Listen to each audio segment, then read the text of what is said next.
Hello, hello, and welcome back to the Business First Creatives podcast. We are still talking all about teams, and today I am chatting with Anna Natkins, and we know each other from the Jordan Gill space, the done in a day world. But what really caught my eye about Anna, and she has since changed her stance, but I'm going to ask her anyways. Hey, Anna, why does everyone need Airtable and Clickup in their business? So everyone, I think, should use the tool that works best for them. And ClickUp is phenomenal with project management. And Airtable is phenomenal with information management. Mm-hmm. And together, they are the gear that I have worked with dozens, if not hundreds of clients to make their business work. And so it's really the power couple when you ask me for small and growing businesses.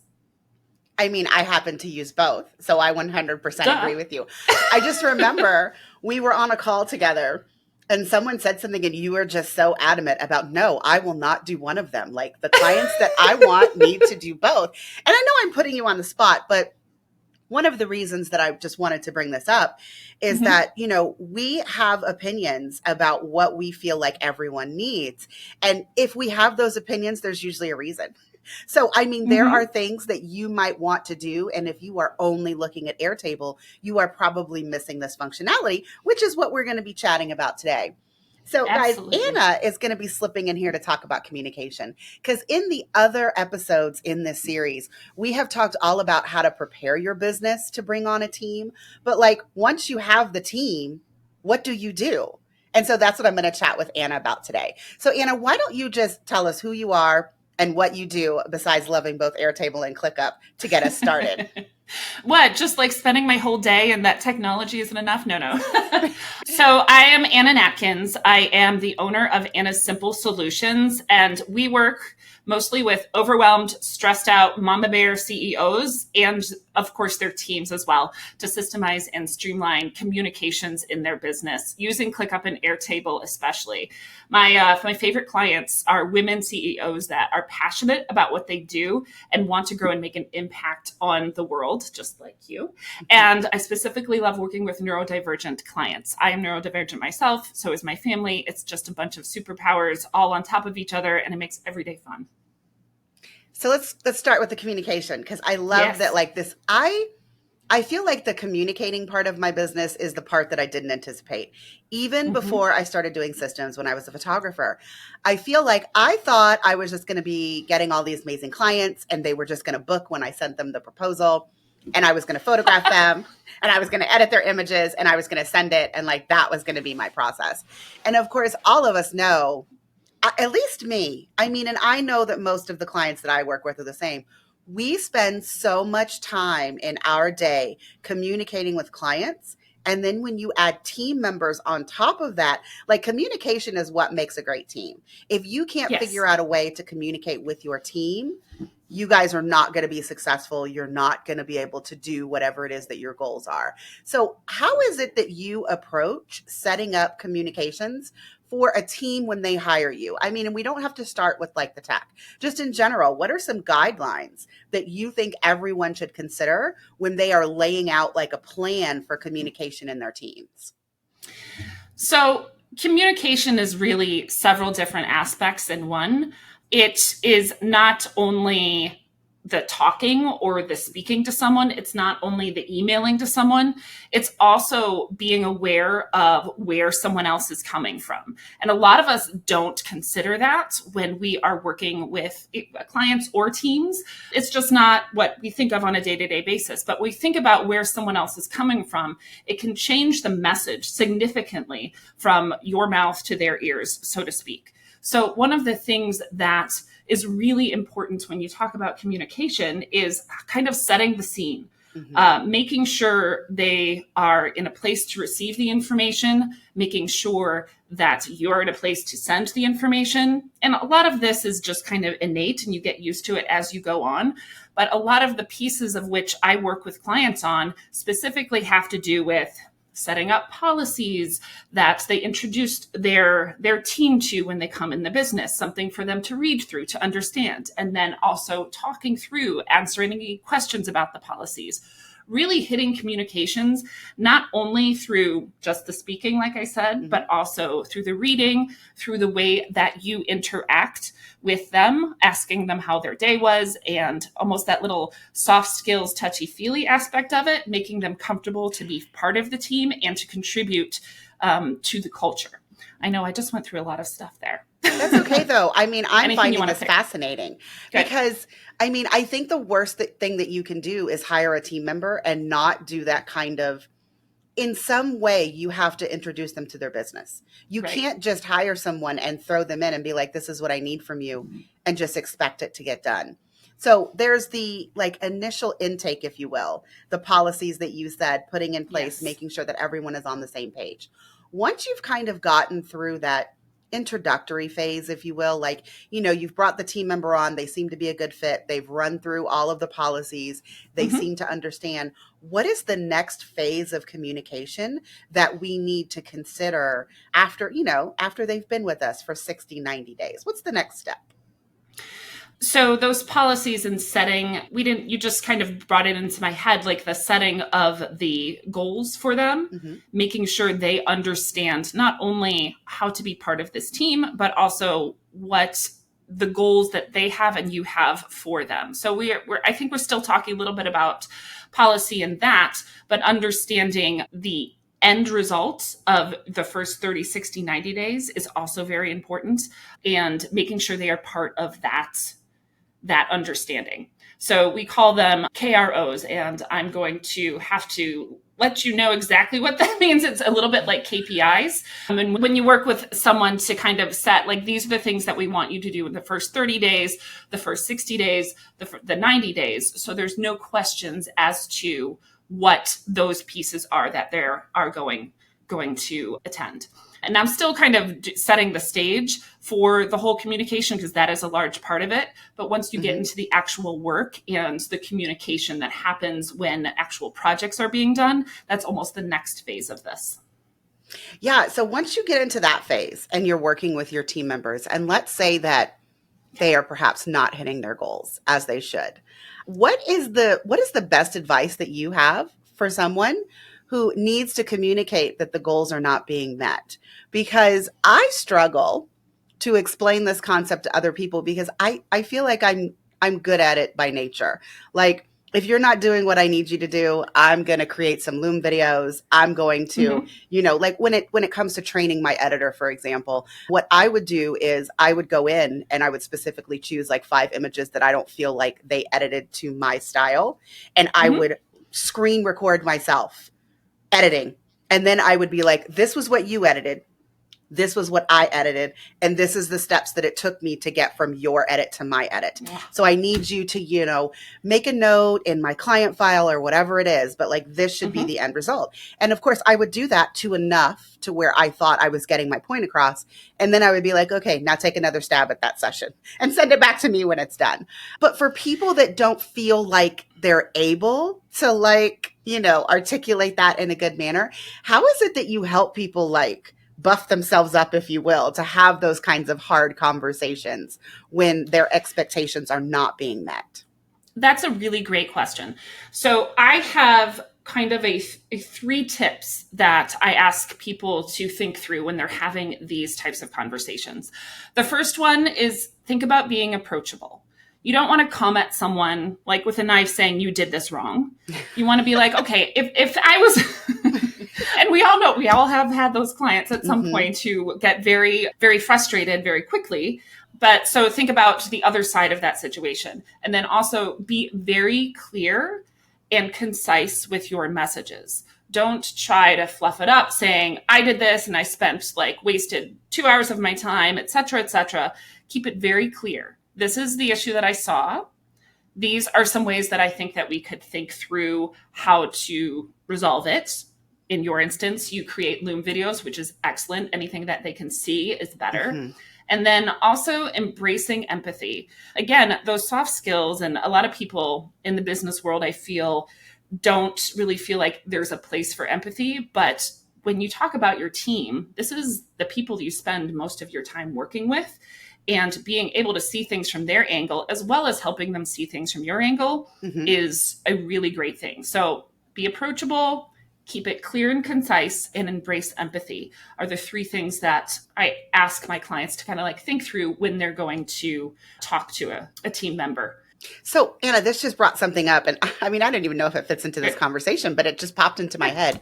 Is there anything that you recommend that people do different if the team member is like client facing or if they're just on the back end? Because it just came to mind. Like, I think I would talk to someone differently, or maybe I would have different policies if I knew that that team member was going to be directly interacting with my clients versus only interacting with me. And I mean, because regardless, they are a representation of your brand, even if the clients don't see them. But like, do you do something different if the clients are actually going to be talking to them and know that they exist? Can I ask you some more questions just to dive into that a little bit more so I understand where you're coming from? So from the surface, you're asking if one of my team members is facing a client, let's say customer care person, and they're answering questions.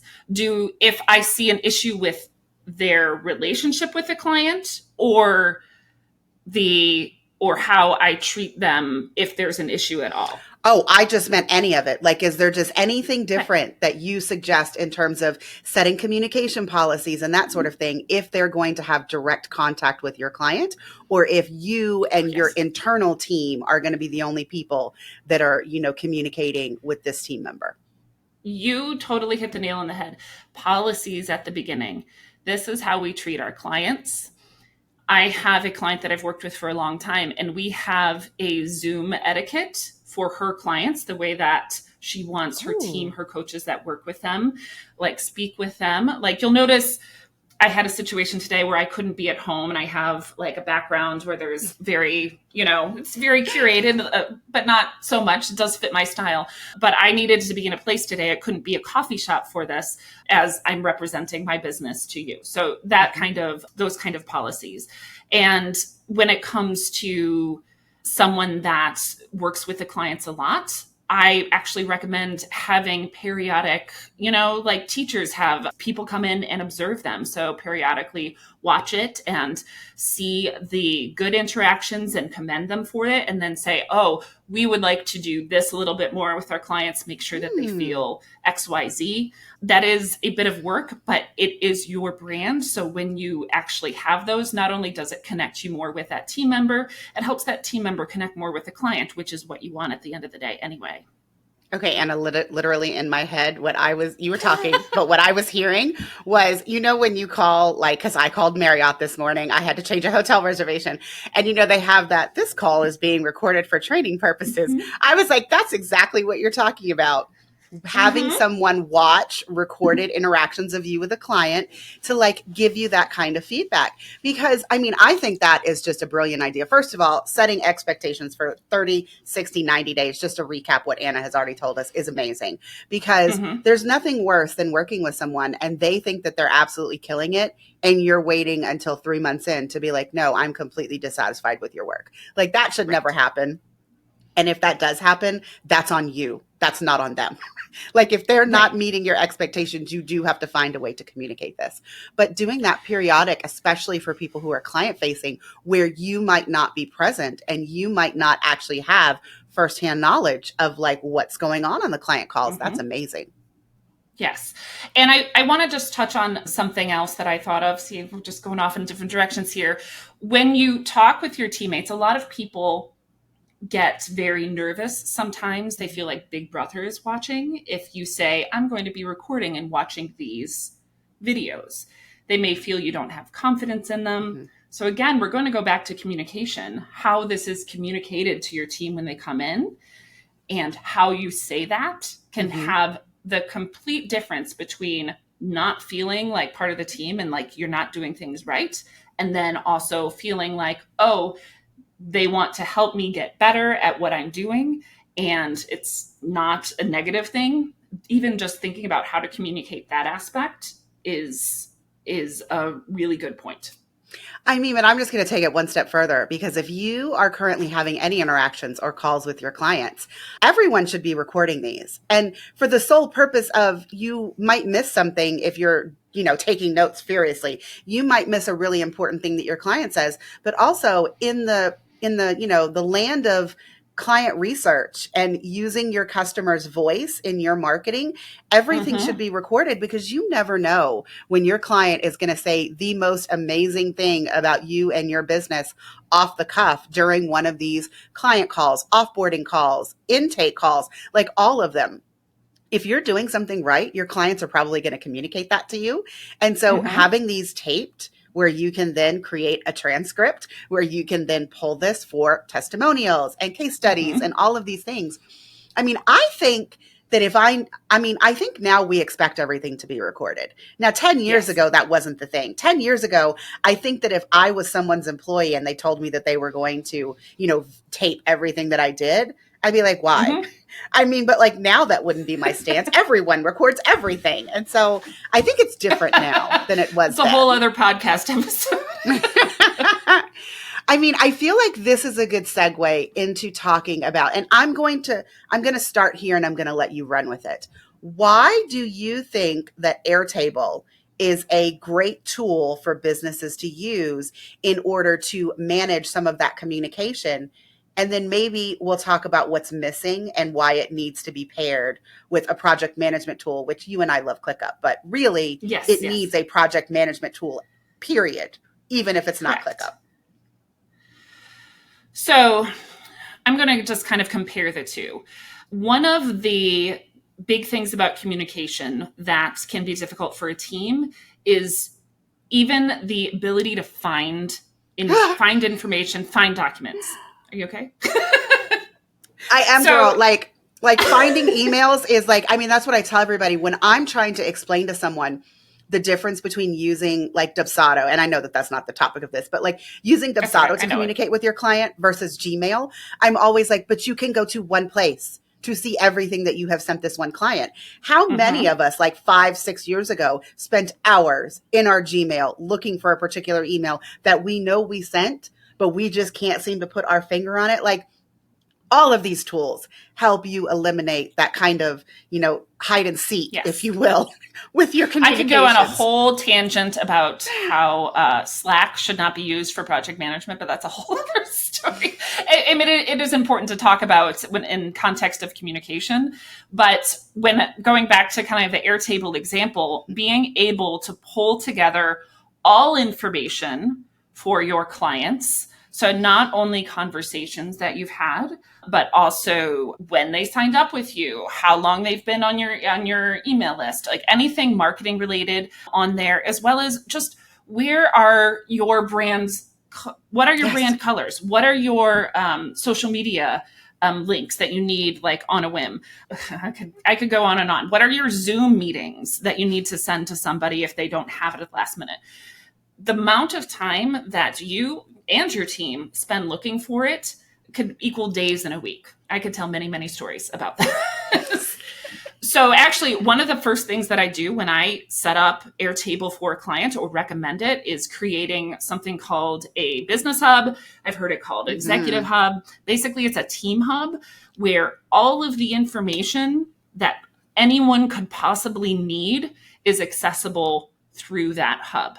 Whether it's a list of all the clients that are active or all the information, those quick links that I talked about, a list of the SOPs. The SOPs are standard operating procedures, speaking of communication and how important those are, where they are when they were last updated.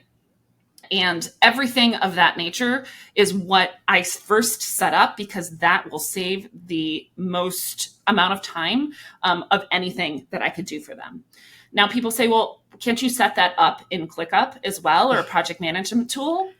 Yes, but it's harder to get to, generally speaking, in project management tools because project management tools are meant for the doing of the projects or the operations and to track the resources doing XYZ and how long it takes them. It's just not super strong at that. And what's great about Airtable is that you can actually embed that into a project management tool, like just the screen of it, and you can have it in the same place, but have the right tool doing the right job. I'm getting a little techie, so I decided to Bring this back around to the communication. I mean, I appreciate the techie, and I do also appreciate the fact that you are like saying, but you can use ClickUp for this. It's just not the best tool, because often people are like, well, I don't want to use multiple tools. And, for a while, I think that you can get away with that. Like if you want to pick one tool and stick with it, that's great. Maybe you need a little buffer time in order to get everything, organized. But quickly, in a lot of cases with the tools, you are going to outgrow that function, like Anna's saying. Like you're going to realize that, oh, well, it took me 10 minutes to find this today. Whereas if I would just stick it in an Airtable hub, I could have clicked a button and had it. Like lifetime client value. That is my big thing. When I ask photographers, okay, who are your top 10 clients? And they're like, oh, I don't know. They're like, well, what do you mean? And I'm like, who's paid you the most money over the years? And they're like, oh, well, I don't know. Let me get a calculator. Let me go on Dubsado and type the person's name and look at each project and like write down how much they paid you and add it all up. Guys, that's ridiculous. You should be able to look in one place and be like, oh, over the last 7 years, this one family has paid me $14,000. Like that's something that you should be able to find rather quickly if you are trying to send out client gifts or send out appreciation notes or like any of those kinds of things. It's good to be able to answer those kinds of questions quickly because it can help you with your marketing. It can help you with your client experience and, elevating that. There are so many reasons that you want to have. It can just help with your stress level. I can't tell you how many times I lose my keys and I'm running around the house like 10 minutes at a time. Air going tags. Crazy. You need air tags. Yes. Which, funny story. We're going to go off on a tangent slightly. I went to my mom's house yesterday and I was taking her something. And when I was knocking on the door, I heard something like bang against the door. And I looked at my keys and I was like, oh, well, that's maybe my keys hit it. I went inside. I dropped off what I needed. I left. I got in my car. I got to the light and my phone is alerting me that I don't have my keys. And I'm like, well, no, I have my keys. I'm driving my car. I have my keys. Turns out that bang was my AirTag coming off of my keychain. And so I told my mom, hey, go outside, go get my AirTag, bring it in the house. But that's how I make sure that I can find my keys because I lose my keys all the time. And that little chiming or being able to see where they are in my phone is great. And oh my gosh, that's what an AirTag does. And Airtable is that version for your business. All right, you guys saw me put that together in my mind, right? I saw that come all together. No, that's great. Yeah, it's a great place to keep all that information. And another great aspect to it is that it really is the hub that connects your whole business. So even if you have a separate CRM system and project management system, and let's say you use Circle for group coaching or what have you for photography, Airtable is one of those systems that can actually pull that information in. It integrates with a lot of software naturally, but it also works very well with Zapier or Make, to name a couple. So if you have that there as a way to look at all this information without having to double enter it, that's another good aspect to it. That is probably the next step in the process once you've kind of started using it. I didn't realize this was going to become an Airtable commercial, but I know they should be paying I us, just right? love it that much. It does so much for you. Maybe we've talked enough about Airtable. Let's click over to ClickUp. Oh my gosh, guys, this is me on not enough coffee. Okay, so communication and ClickUp. I think I perfectly understand how things are working inside of Airtable. What is it that a business would use ClickUp for in terms of internal communications? But then also, is that where they're doing all of the communicating with the actual clients, like outside of the business? Talk to me about why you love ClickUp. So I love ClickUp because it provides multiple ways for communications. So of course, it has the project management aspect and the task management aspect. I also love that it has custom fields that you can communicate information quickly on each of the tasks without having to dive into each one. That's phenomenal. The documents, a lot of people are kind of 50-50 on whether they like the documents of ClickUp. And as ClickUp becomes a more solid software, it's developed very quickly, so it's had some glitches in the past. I believe that the document section for things like client briefs, client updates, and things of that nature, because they can be shared very easily with a client, is going to become more and more prevalent in how it's used. I use it for many clients as the SOP base as well.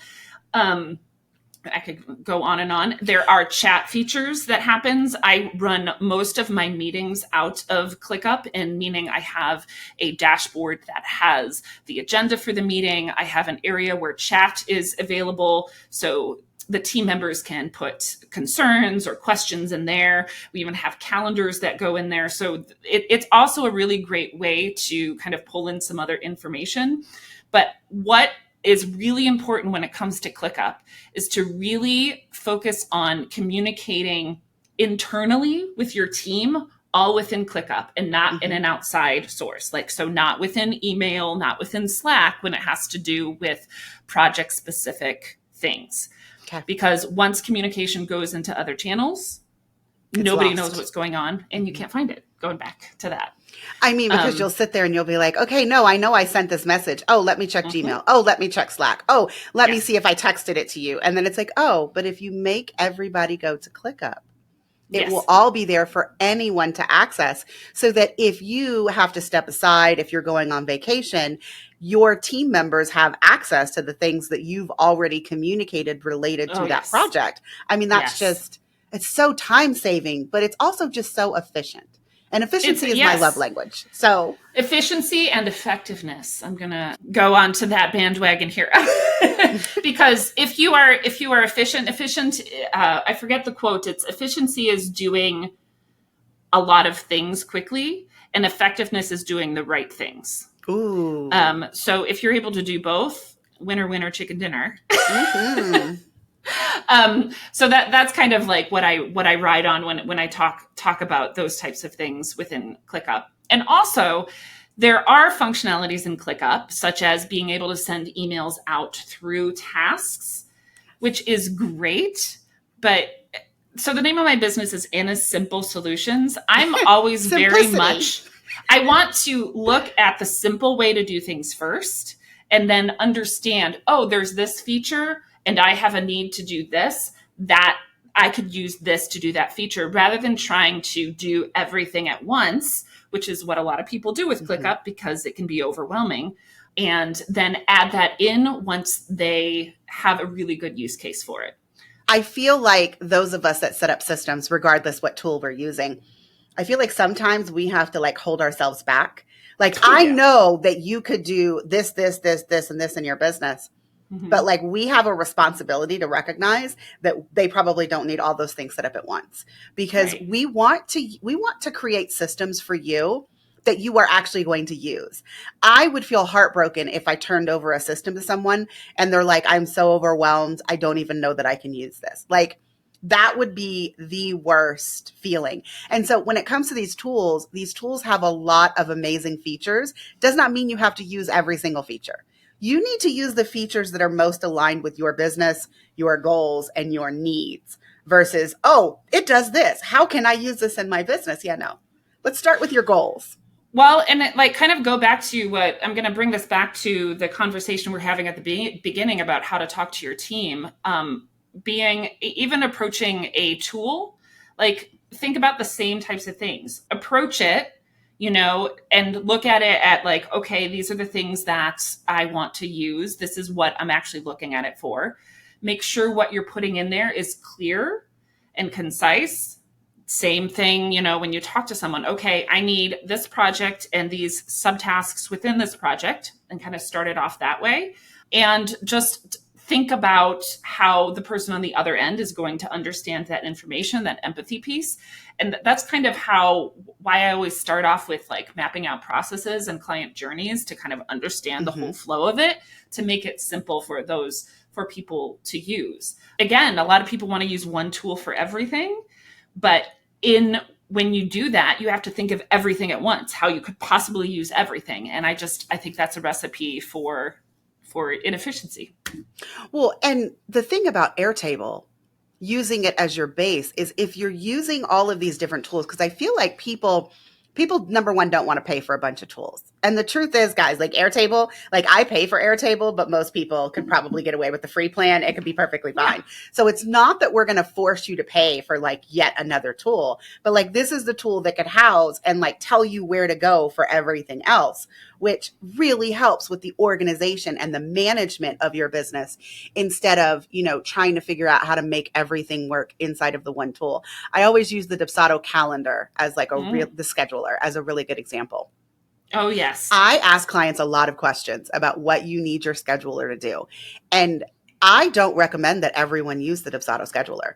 Like there are a lot of reasons. I know. See, I don't use it either. I mean, there are a lot of reasons why other tools may suit you better, even if we then can't trigger workflows and things after something is scheduled or anything of that nature. The benefits of the other tool being like Acuity or Calendly, for example, yes, those were made to be schedulers. So they do a lot of things that like this Dubsado scheduler that's inside of the system does.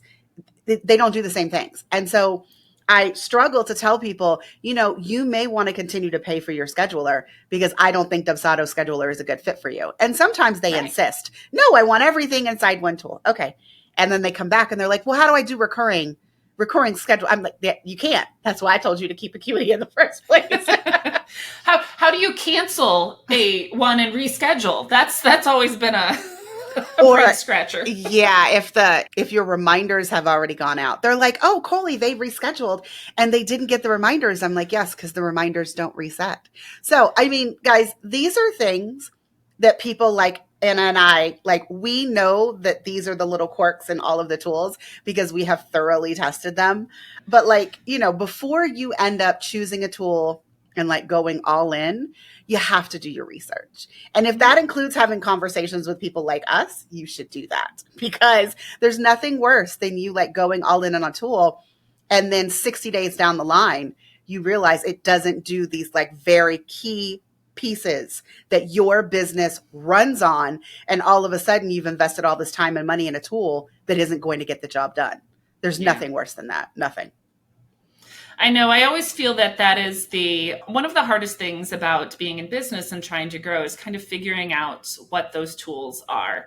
And I love getting messages on Facebook or Instagram from people asking these questions because even though I love Clickup and Airtable, I'm not just going to recommend that because it's what I think that works well for me. It really depends on lots of aspects of your business. And I'm always open to those questions because at the end of the day, I want to see small businesses prosper. Yes. And so that's just a little plug to send me a DM. I mean, and I will, chime in with that as well, girl, because what I love is I tell people I've got a 5-minute rule.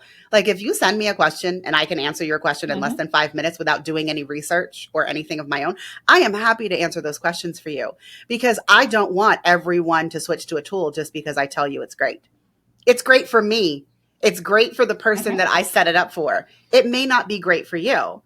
And so again, I just want to say, I mean, I'm sorry. It's like my disclaimer on every one of these episodes where we heavily talk about tools. I'm like, do not run out and just get these tools because we talked about them and we talked about our love for them because these tools do not work for every single business. And to bring this right back around to communication, if you are using a tool and you just cannot wrap your head around it, you've, gone online, you've tried to do trainings, then it's not the tool for you to communicate your team with. It's communication with yourself. It's making notes to yourself as well. That is not the tool. Don't use it just because everyone's like, this is great. It's, the cat's pajamas or whatever you want to call it, I mean, we've said a lot of phrases in this episode. I love catchphrases. All right. Do you have any other closing thoughts? Like just something that you thought that you wanted to tell the listening audience about communicating with your team that we didn't quite hit on? What a great question. There's nothing specific other than I want to encourage thinking about how the person on the other end of the communication is going to receive the message. If I can drive anything home, it's that aspect of communication. Because we're business owners, we work fast, we want to make sure that, we're communicating everything, but the way that it is absorbed regardless if it's a client or a team member. And this is something that I think all businesses struggle with and work through over and over and over, whether you're Google or, the person who sells cookies next door, is like how to communicate in a way that they'll actually absorb it. Yeah. And every person is different. So it's the simplest part of business and yet the most complicated at the same time. And I think it needs to be given the thought that it deserves, because that is how you're going to actually be successful in the long run, internally and externally to your clients. I mean, I have been saying for quite some time, I think every business owner should be forced to take a marketing class. I think every business owner should be forced to take a communication class. That's my next thing I'm gonna say every time. For you to get a business license, you have to take these classes. Yes. That sounds great. Anna, tell the listening audience where they can find out more about you and your services. You can find out more about me. My website is Anna Simple Solutions. So it's ANASIMPLE solutions.com. I didn't shorten that to ASS, even because even though I work on the back end of systems. And then you can find me mostly on LinkedIn at anna.net or Anna-Natkins. And then on Facebook, Anna Simple Solutions, Instagram, Anna Simple Solutions. And also for the people listening to this podcast, I am giving away a free Airtable Executive Hub template. And so I'm going to send you that. I will put that in the show link. Notes. And I would love to hear how that helps and if you have any questions regarding Airtable. Awesome. All right, guys. I hope that you guys are motivated after listening to this episode to examine the communication inside of your business, whether it is with your team members or with your actual clients. And we would love to hear your takeaways on Instagram. So DM either one of us. Woohoo. All right. That's it for this episode. See you next time.